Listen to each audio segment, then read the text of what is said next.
정희는 오늘도 새벽 6시에 일어났습니다. 아직 해가 뜨기 전 어둑한 부엌에서 가스레인지에 불을 켜고 된장찌개를 끓이기 시작했죠. 8살 아들 도연이 학교 가기 전에 따뜻한 밥 한 끼는 먹여야 한다는 생각이 매일 아침 정인을 일으켜 세웠습니다. 이 집은 정인의 부모님이 평생 일해서 장만한 집이었어요. 30년 된 단독주택이지만 마당에 감나무가 있고 햇볕이 잘 드는 거실이 있는 곳이었죠. 부모님이 돌아가신 뒤 홀로 남은 정인에게 남편 서준은 이렇게 말했습니다. 장모님 병간호는 제가 하겠습니다. 이 집은 제 부모님 집처럼 생각하겠습니다. 외동딸인 정인은 그 말에 안도했어요. 친정어머니가 돌아가시기 한 달 전 서준은 매일 병원에 와서 어머니 손을 잡아드렸고 정인에게는 당신이 힘들까봐 내가 더 신경 쓸게라고 속삭였죠. 그래서 정인은 서준을 믿었습니다. 대릴 사위로 들어온 남자지만 진심으로 이 가족을 사랑하는 사람이라고 생각했어요. 하지만 시간이 지나면서 무언가 달라졌습니다. 아침 식탁에 찌개를 올리자 서준은 냄새를 맡더니 인상을 찌푸렸어요. 이게 뭐야? 어제 저녁이랑 똑같잖아. 당신은 좀 창의적으로 요리할 생각은 안 해? 정희는 당황했습니다. 아이가 된장찌개를 좋아한다고 해서 만든 건데 갑자기 비난을 듣게 된 거죠. 미안해. 다음엔 다른 걸 해볼게. 정인이 조심스럽게 사과했지만 서준은 숟가락을 내려놓으며 한숨을 쉬었습니다. 당신은 항상 그래. 생각이 없어. 감정적이기만 하고 그 말이 정인의 가슴에 박혔어요. 감정적이라는 말, 생각이 없다는 말, 정인은 자신이 정말 그런 사람인지 의심하기 시작했습니다. 서준은 작은 실수도 그냥 넘어가지 않았어요. 거실에 도연의 장난감이 어질러져 있으면 집 관리도 제대로 못해? 라고 쏘아붙였고 정인이 약속 시간을 착각하면 무능한 거 아니야? 라고 비웃었죠. 처음엔 정인도 반박했습니다. 나도 실수할 수 있잖아. 당신은 완벽해? 하지만 서준은 차갑게 말했어요. 나는 당신처럼 감정에 휘둘리지 않거든. 논리적으로 생각하는 사람이야. 그 말들이 쌓이고 쌓이면서 정인의 자존감은 조금씩 깎여나갔습니다. 정인은 거울을 볼 때마다 스스로에게 물었어요. 나는 정말 무능한 사람일까? 감정적이고 생각 없는 사람일까? 아침마다 식탁을 차리면서도 저녁마다 빨래를 개면서도 그 생각이 머릿속에서 떠나지 않았습니다. 그러던 어느 날 정인에게 법원 우편물이 도착했습니다. 두꺼운 서류 봉투를 뜯는 순간 정인의 손이 떨렸어요. 이혼 소장이었습니다. 남편 서준이 정인을 상대로 이혼 소송을 제기한 거죠. 정인은 거실 소파에 주저앉아 서류를 읽기 시작했습니다. 그런데 내용이 믿기지 않았어요. 피고 정인은 인지적 결함으로 인해 일상생활 수행 능력이 현저히 떨어지며 양육자로서 적합하지 않음. 인지적 결함? 정인은 눈을 의심했습니다. 자신이 무능하다는 남편의 말을 들어왔지만 법적 서류에 이런 식으로 적혀 있을 줄은 몰랐죠. 더 충격적인 건 뒤에 첨부된 전문가 보고서였습니다. 심리학자 김은정이라는 사람이 작성한 보고서에는 정서적 불안정, 충동적 의사결정, 현실 인식 부족 같은 표현들이 가득했어요. 정인은 그 보고서를 읽으며 울음이 터져 나왔습니다. 자신을 이렇게까지 평가한 사람을 본 적도 없는데 어떻게 이런 보고서가 나올 수 있는 걸까요? 정인은 떨리는 손으로 핸드폰을 꺼내 은행 앱을 열었습니다. 비상금으로 모아둔 계좌를 확인하려던 거죠. 그런데 잔액이 0원이었어요. 5억이 넘게 있던 돈이 흔적도 없이 사라진 겁니다. 정인은 황급히 다른 계좌들을 확인했습니다. 부모님 유산으로 받은 돈, 결혼 전부터 모아둔 저축, 심지어 집 담보대출까지 모두 인출된 상태였어요. 정인의 머릿속이 하얗게 변했습니다. 이게 무슨 일이지? 언제 이런 일이? 정인은 안방 서랍을 뒤지기 시작했습니다. 결혼할 때 받은 예물을 확인하려던 거예요. 금반지와 목걸이가 있던 자리에는 여전히 반짝이는 장신구들이 놓여 있었지만 정인은 직감적으로 느꼈습니다. 이게 진짜가 아니라는 걸. 근처 귀금속 가게에 달려가 감정을 받았더니 예상대로였어요. 이건 도금 제품이에요. 금이 아니라 구리에 금빛 코팅을 한 거죠. 감정사의 말에 정희는 그 자리에서 무릎이 꺾일 뻔했습니다. 언제, 어떻게 바꿔치기 한 걸까요? 정희는 집으로 돌아오는 길에 모든 게 이해되기 시작했습니다. 서준이 대릴 사위로 들어올 때부터 이미 계획했던 거였어요. 외동딸의 재산을 노린 장기 사기극. 친정어머니 병간호를 하던 그 순간부터, 아니 어쩌면 결혼을 결심하던 그때부터 이미 서준의 목적은 정해져 있었던 겁니다. 정희는 그날 밤 잠을 이룰 수 없었습니다. 도연이 옆방에서 자는 소리가 들렸지만 정희는 천장만 바라보며 눈물을 흘렸어요. 어떻게 해야 하지? 돈도 없고 증거도 없는데 도연이까지 빼앗기면 어떡하지? 다음 날 아침 정희는 무료 법률 상담소를 찾아갔습니다. 그곳에서 만난 변호사가 공태수였어요. 50대 중반의 공 변호사는 정인의 이야기를 들으며 심각한 표정을 지었습니다. 이건 단순 이혼 사건이 아닙니다. 계획적인 재산 범죄죠. 공태수 변호사는 서준 측에서 제출한 증거 자료들을 책상 위에 펼쳐 놓았습니다. 정희는 그 자료들을 보며 입을 다물 수가 없었어요. 첫 번째 증거는 집 안 사진들이었습니다. 거실에 쓰레기가 널려 있고 부엌 싱크대에는 설거지가 쌓여 있으며 아이 방에는 옷가지들이 바닥에 흩어져 있는 모습이었죠. 이게 우리 집 맞긴 한데 정인이 떨리는 목소리로 말했습니다. 사진 속 집은 분명 정인의 집이었지만 정인이 기억하는 모습과는 달랐어요. 정인은 매일 아침 청소를 했고 설거지도 그날그날 했습니다. 그런데 사진 속 집은 마치 며칠간 방치된 것처럼 엉망이었죠. 공 변호사가 차분히 설명했습니다. 이건 의도적으로 조작된 겁니다. 남편이 일부러 집을 어질러 놓고 사진을 찍은 거예요. 촬영 날짜를 보세요. 모두 당신이 외출했던 날들이죠? 정희는 날짜를 확인하며 기억을 더듬었습니다. 그날들은 정인이 도연 학교 상담 때문에 혹은 병원 검진 때문에 집을 비웠던 날들이었어요. 서준 씨는 당신이 없는 사이 일부러 집을 망가뜨리고 증거 사진을 남긴 겁니다. 법정에서 당신을 무능한 주부로 보이게 하려고요. 두 번째 증거는 카드 사용 내역이었습니다. 명품 가방 구매 내역, 고급 레스토랑 결제 내역, 백화점 쇼핑 기록들이 빼곡했어요. 정희는 고개를 저었습니다. 저는 명품 가방 산 적 없어요. 고급 레스토랑도 거의 안 가고요. 공 변호사가 자세히 들여다보더니 말했습니다. 카드는 당신 명의지만 실제 사용자는 서준 씨였을 겁니다. 당신 지갑에서 카드를 빼내서 자기가 쓰고 영수증은 당신이 사치했다는 증거로 제출한 거죠. 법정에서는 이걸 보고 아내가 재산을 낭비했다고 판단하게 만들려는 겁니다.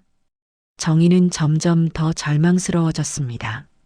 자신이 전혀 모르는 사이에 이렇게 치밀한 함정이 만들어지고 있었다는 사실이 믿기지 않았어요. 공 변호사는 마지막 서류를 꺼내 들었습니다. 심리학자 김은정의 감정 보고서였죠. 이 김은정이라는 사람, 실제로 당신을 만나서 검사한 적 있나요? 정희는 고개를 저었습니다. 한 번도 본 적 없어요. 공 변호사의 표정이 굳어졌습니다. 그럼 이 보고서는 완전히 조작된 겁니다. 환자를 직접 만나지도 않고 감정 보고서를 쓴다는 건 전문가 윤리 위반이에요. 이 김은정이라는 사람, 혹시 서준 씨와 어떤 관계일 가능성이 있습니다. 정희는 그 말에 뭔가 떠올랐습니다. 몇 달 전 서준의 핸드폰에서 은정이라는 이름으로 저장된 연락처를 본 적이 있었어요. 그때 물어봤더니 서준은 회사 동료야. 심리 상담 프로젝트 때문에 연락하는 거야 라고 둘러댔죠. 정희는 그때 이상하다고 느꼈지만 의심하는 자신이 감정적인 사람 같아서 더 묻지 않았습니다. 이제야 모든 퍼즐 조각이 맞춰졌어요. 김은정은 단순한 회사 동료가 아니었습니다. 서준의 공범이자 어쩌면 불륜 상대였던 거죠. 공 변호사가 정인의 어깨에 손을 얹으며 말했습니다. 이건 정말 치밀하고 악랄한 범죄입니다. 하지만 우리도 포기하지 않을 겁니다. 반드시 진실을 밝혀낼 거예요. 서준은 도연을 데리고 거실 소파에 앉았습니다. 저녁 식사가 끝난 뒤였고 정희는 부엌에서 설거지를 하고 있었어요. 서준은 아들의 어깨를 가볍게 두드리며 나지막한 목소리로 말했습니다. 도연아, 아빠가 중요한 얘기 좀 해줄게. 너도 이제 8살이니까 이해할 수 있을 거야. 도연은 아빠를 올려다보았습니다. 서준은 부드러운 미소를 지으며 계속 말했어요. 엄마는 너를 많이 사랑하지 하지만 엄마는 감정적인 사람이야. 논리적으로 생각하지 못하고 늘 기분에 따라 행동하거든. 너는 엄마처럼 되면 안 돼. 도연은 고개를 갸우뚱했습니다. 엄마가 감정적이라는 게 무슨 뜻인지 잘 이해되지 않았어요. 엄마는 늘 따뜻하게 안아주고 학교에서 힘든 일이 있으면 들어주는 사람이었으니까요. 하지만 아빠의 말투는 진지했고 도연은 뭔가 중요한 이야기를 듣고 있다는 느낌이 들었습니다. 서준은 말을 이었습니다. 아빠처럼 논리적으로 생각하는 사람이 돼야 해. 감정에 휘둘리면 올바른 판단을 할 수 없거든. 알겠지? 도연은 고개를 끄덕였지만 가슴 한편이 불편했어요. 엄마를 나쁘게 말하는 것 같아서 싫었지만 아빠 앞에서는 그 말을 꺼낼 수 없었습니다. 며칠 뒤 도연은 또다시 아빠에게 불려갔습니다. 이번엔 도연의 방이었어요. 서준은 문을 닫고 도연 옆에 앉았습니다. 도연아, 아빠가 엄마랑 조금 떨어져 살게 될 것 같아. 너는 아빠랑 살고 싶지? 도연의 눈이 커졌습니다. 엄마는요? 서준은 잠시 침묵하다가 말했어요. 엄마는 너를 제대로 돌볼 수 없어. 아빠가 너를 더 잘 키울 수 있거든. 엄마는 불안정한 사람이야.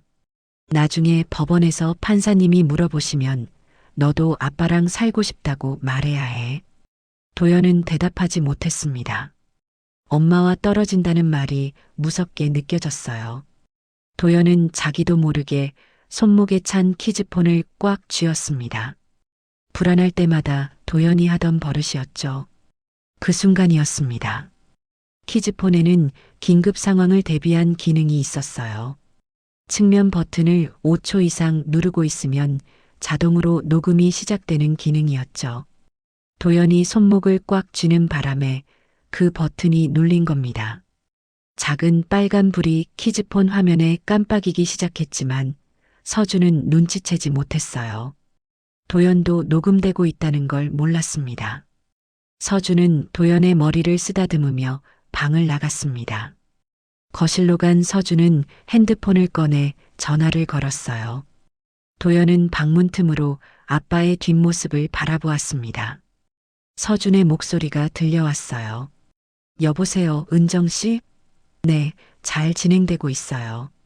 유산은 이미 다 옮겼고 이제 양육권만 가져오면 끝이에요. 법정에서 정인이 감정 폭발하게 만들면 되죠. 그럼 판사도 저 여자가 불안정하다고 생각할 거예요. 걱정하지 마세요. 다 계획대로 되고 있으니까. 도연은 그 대화를 듣고 온몸이 얼어붙었습니다. 아빠가 무슨 말을 하는 건지 정확히 이해하진 못했지만 나쁜 일을 계획하고 있다는 건 알 수 있었어요. 도연은 손목에 키즈폰을 내려다보았습니다. 여전히 빨간 불이 깜빡이고 있었어요. 도연은 조심스럽게 버튼을 다시 눌러 녹음을 멈췄습니다. 그리고 침대로 돌아가 이불을 뒤집어 썼어요. 가슴이 두근거렸고 엄마 생각이 났습니다. 첫 재판 날이 다가왔습니다. 정희는 전날 밤 한숨도 자지 못했어요. 거울 앞에서 옷을 갈아입으며 자신의 얼굴을 바라보았는데 눈 밑에 다크서클이 짙게 깔려 있었습니다. 손은 계속 떨렸고 가슴은 답답했죠. 공태수 변호사는 법원 앞에서 정인을 기다리고 있었습니다. 오늘 중요한 건 침착함을 유지하는 겁니다. 상대방이 뭐라고 해도 감정적으로 대응하지 마세요. 그게 상대방이 원하는 거예요. 정인은 고개를 끄덕였지만 가슴속 불안은 가라앉지 않았습니다. 법정 문이 열렸습니다. 정인은 피고인석에 앉았고 맞은편에는 서준이 앉아 있었어요. 서준은 깔끔한 정장 차림에 차분한 표정이었습니다. 마치 아무 잘못도 없는 사람처럼 보였죠. 판사가 입장하고 재판이 시작되었습니다. 서준 측 변호사가 먼저 증거를 제출했어요. 피고 정인 씨는 가정관리 능력이 현저히 떨어지며 재정관리 또한 무책임합니다. 변호사는 정인의 집 사진들을 스크린에 띄웠습니다. 쓰레기가 널린 거실, 설거지가 쌓인 부엌, 어질러진 아이방, 방청객들이 웅성거리기 시작했어요. 정인은 벌떡 일어나려다가 공 변호사의 제지에 겨우 앉았습니다. 하지만 목소리를 참을 수 없었어요. 그건 조작된 거예요. 제가 외출한 사이에 일부러 어질러 놓은 거라고요. 판사가 정인을 바라보며 말했습니다. 피고인은 차례가 올 때까지 조용히 하십시오. 정인은 입술을 깨물었습니다. 억울함이 목구멍까지 차올랐지만 참아야 했어요. 서준 측 변호사는 계속해서 증거를 제시했습니다. 명품 가방 구매 내역, 고급 레스토랑 영수증, 백화점 쇼핑 기록들이 화면에 떴죠. 피고인은 남편이 열심히 번 돈을 사치해 낭비했습니다. 재산 관리 능력이 전혀 없는 사람입니다. 정인의 얼굴이 붉어졌습니다. 저는 그런 거 산 적 없어요. 그건 다 서준 씨가 자기 카드로 산 거예요. 정인의 목소리가 떨렸습니다. 판사는 눈살을 찌푸렸어요. 피고인, 다시 한번 경고합니다. 발언 순서를 지키십시오. 공 변호사가 정인의 팔을 잡으며 속삭였습니다. 진정하세요. 지금 감정적으로 보이면 안 됩니다. 하지만 정인은 이미 무너지고 있었어요. 억울함과 분노가 한꺼번에 폭발했습니다. 서준 측 변호사는 마지막으로 김은정의 감정 보고서를 제출했습니다. 심리학자 김은정 박사의 전문 소견에 따르면 피고인은 정서적으로 불안정하며 충동적 의사결정 경향이 있습니다. 이는 양육자로서 부적합함을 보여주는 명백한 증거입니다. 정인은 참지 못하고 소리쳤어요. 그 사람은 저를 한 번도 만난 적 없어요. 어떻게 만나지도 않고 감정을 해요? 그건 거짓말이에요. 정인의 목소리는 떨렸고 눈물이 흘러내렸습니다. 판사는 정인을 바라보며 말했습니다. 피고인, 정서적 안정을 찾으시기 바랍니다. 재판을 방해하지 마십시오.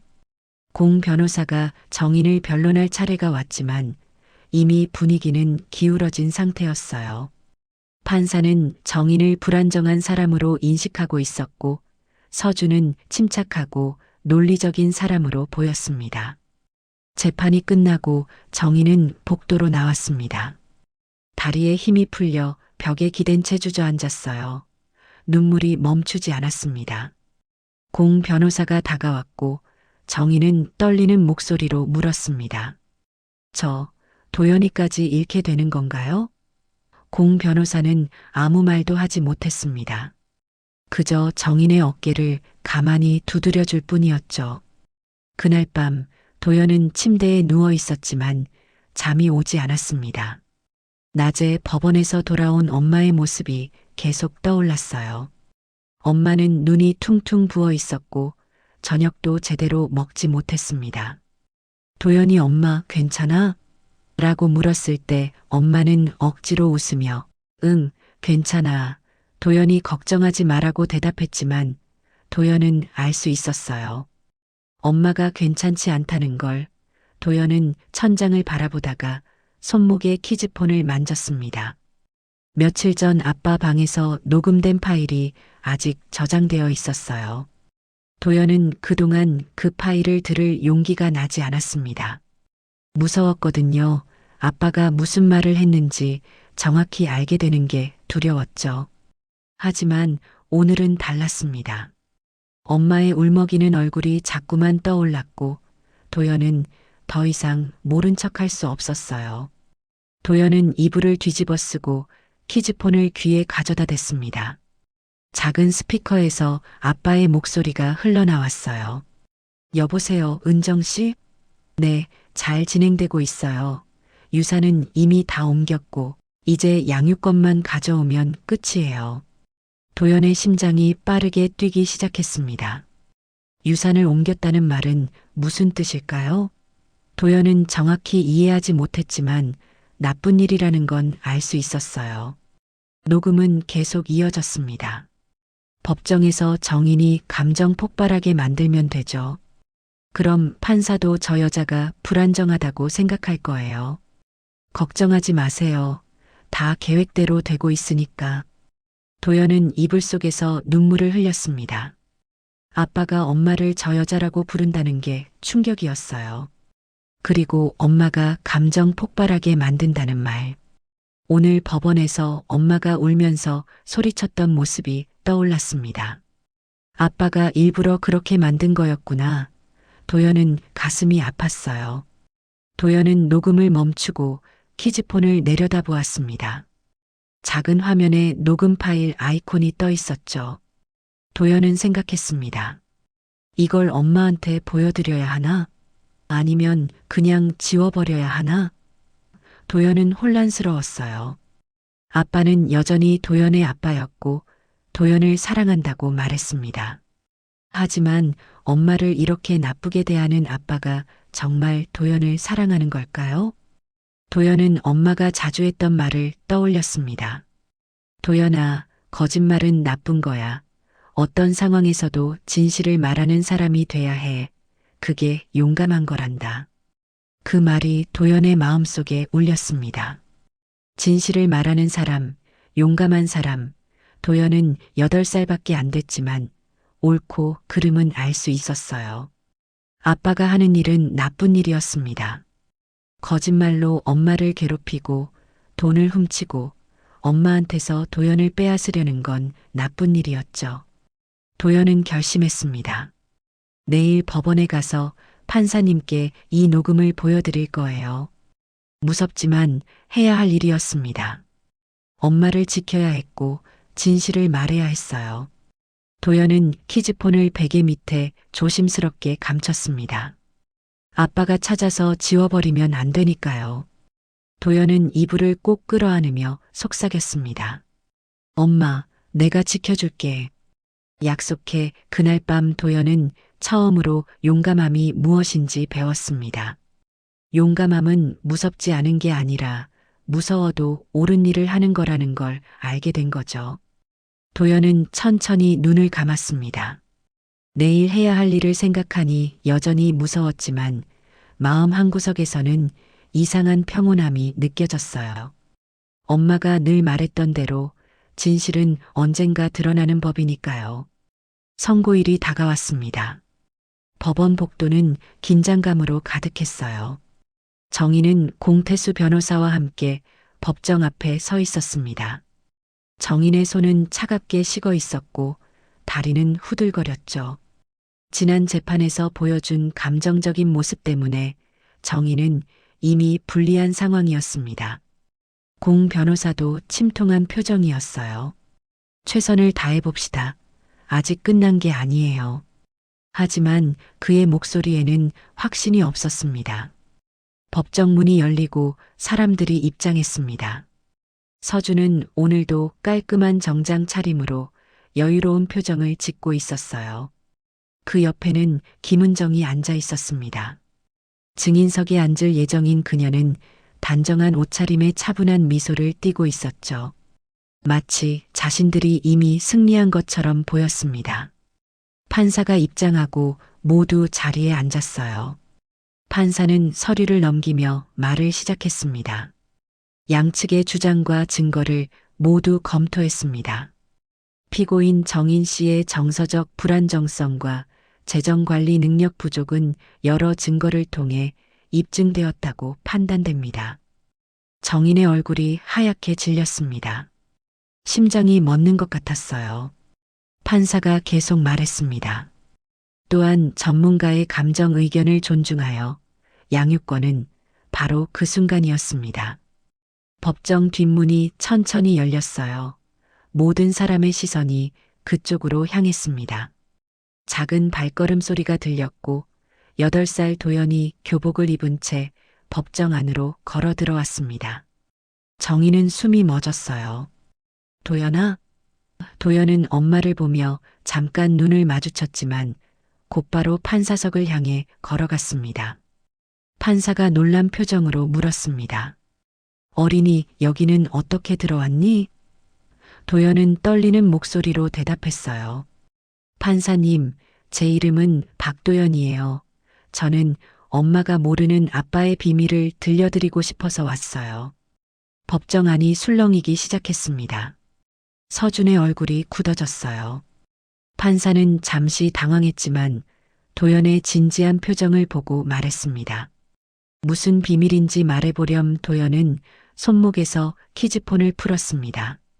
작은 손으로 떨리면서도 키즈폰을 판사에게 내밀었어요. 이 안에 아빠가 한 말이 다 녹음되어 있어요.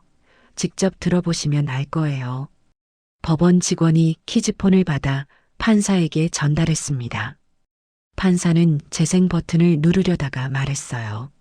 모두가 들을 수 있도록 스피커로 틀어주시겠습니까? 직원이 키즈폰을 법정 음향 시스템에 연결했습니다. 잠시 정적이 흐른 뒤 서준의 목소리가 법정 안에 울려 퍼졌습니다. 여보세요, 은정 씨? 네, 잘 진행되고 있어요. 유산은 이미 다 옮겼고 이제 양육권만 가져오면 끝이에요. 법정이 술렁거렸습니다. 정인은 두 손으로 입을 막았어요. 서준의 얼굴은 창백해졌고 김은정은 자리에서 일어나려다가 주저앉았습니다. 녹음은 계속 이어졌습니다. 법정에서 정인이 감정 폭발하게 만들면 되죠. 그럼 판사도 저 여자가 불안정하다고 생각할 거예요. 김 박사님 보고서도 잘 써주셨고 집 사진도 완벽하게 찍었어요. 예물도 이미 팔아서 현금화했고요. 걱정하지 마세요. 다 계획대로 되고 있으니까. 법정 안이 완전히 뒤집혔습니다. 방청객들이 웅성거렸고 판사는 망치를 두드리며 정숙을 요구했어요.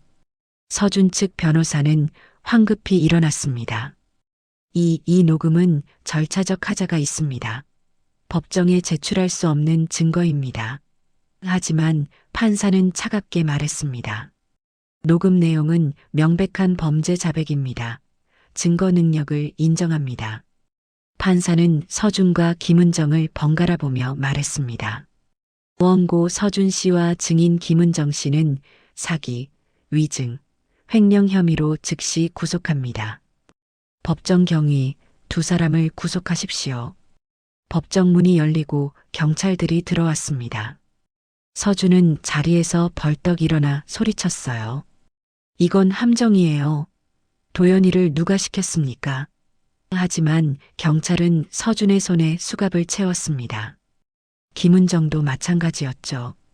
두 사람이 끌려나가는 모습을 보며 정인은 눈물을 흘렸습니다. 억울함이 풀린 눈물이었어요. 도연은 엄마에게 달려가 안겼고 정인은 아이를 꽉 껴안았습니다. 재판이 끝난 지 석 달이 지났습니다. 정인은 법원으로부터 양육권 전부와 재산 전부를 되찾았어요. 서준이 빼돌린 5억 원의 유산과 집 담보대출금, 예물 판매 대금까지 모두 정인의 계좌로 돌아왔습니다. 서준과 김은정은 사기와 횡령, 위증 혐의로 각각 5년형과 3년형을 선고받았죠. 정인은 그 소식을 들으며 복잡한 감정을 느꼈습니다. 미움보다는 안도감이 더 컸어요. 이제 진짜 새로운 시작을 할 수 있다는 생각이 들었습니다. 정인은 부모님이 남긴 낡은 단독주택을 팔기로 결심했습니다. 그 집에는 좋은 추억도 있었지만 서준과 함께 살았던 고통스러운 기억도 가득했어요. 정인은 도연의 손을 잡고 새 집을 보러 다녔습니다. 여러 곳을 둘러본 끝에 정인과 도연이 선택한 곳은 강 근처의 작은 아파트였어요.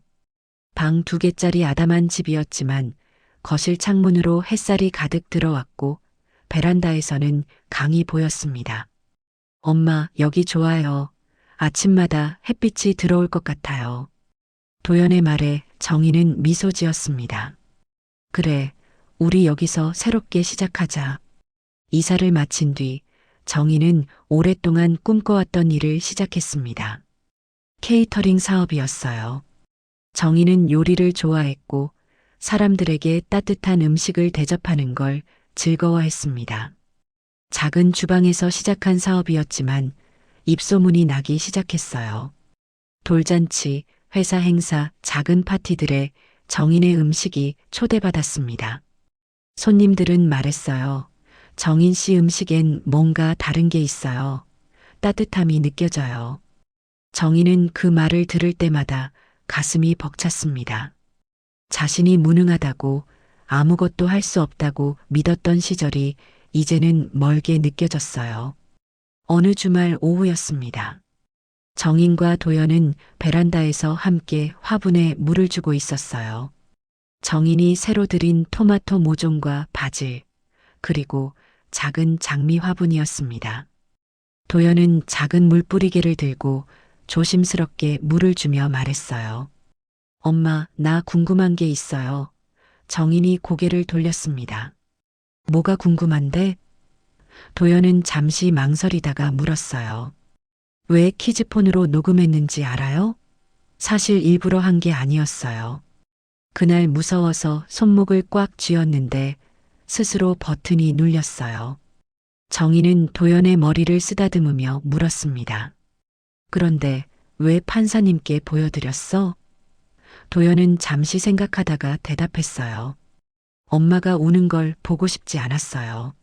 엄마는 늘 나한테 진실을 말하는 사람이 되라고 했잖아요. 그래서 나도 용감해지고 싶었어요. 엄마를 울지 않게 하고 싶었고요. 정인의 눈에 눈물이 맺혔습니다.